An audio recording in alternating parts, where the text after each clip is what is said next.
বাবা বাবা, নবাব এখনো বসে বসে ফোন ঘাঁটছে।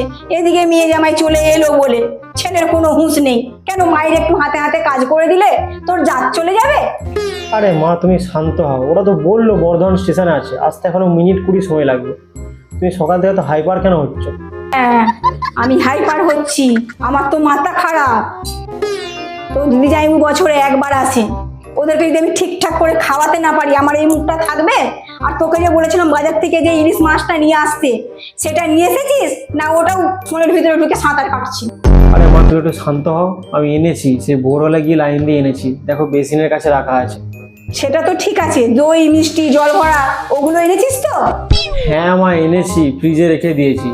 ও মা, মিষ্টিগুলো ফ্রিজে ঢুকিয়ে দিলি? ঠান্ডা মিষ্টিগুলো খেয়ে জামাই দাঁত শিরশির করবে না? তোকে নিয়ে আর পারি না বাবু, কবে যে বুদ্ধি হবে কে জানি। তোর বাবাও এরকম হাঁদা আর তুইও হয়েছিস ওই রকম। অদ্ভুত তো, গরমে মিষ্টি বাইরে গেলে নষ্ট হয়ে যাবে না? আর এমনি তো ফ্রিজ থেকে বের করবে দেবে, নর্মাল হয়ে গেছে। এর মধ্যে আর বাবাকে টানার কি আছে? বাবা তো সকাল থেকে বাজারে দৌড়াচ্ছে। এই চুপ কর তো, মটনটা বোধহয় হয়ে গেল। আমি যাচ্ছি রেডি হতে, তুইও 5 মিনিটের মধ্যে রেডি হয়ে নে। আর দিদি যাইবো এলে হাসি মুখে দরজাটা খুলবি। ভগবান, পরের জন্য আমাকে শুধু কারো বাড়ির জামাই করো, কোনো মেয়ের ভাই করো না।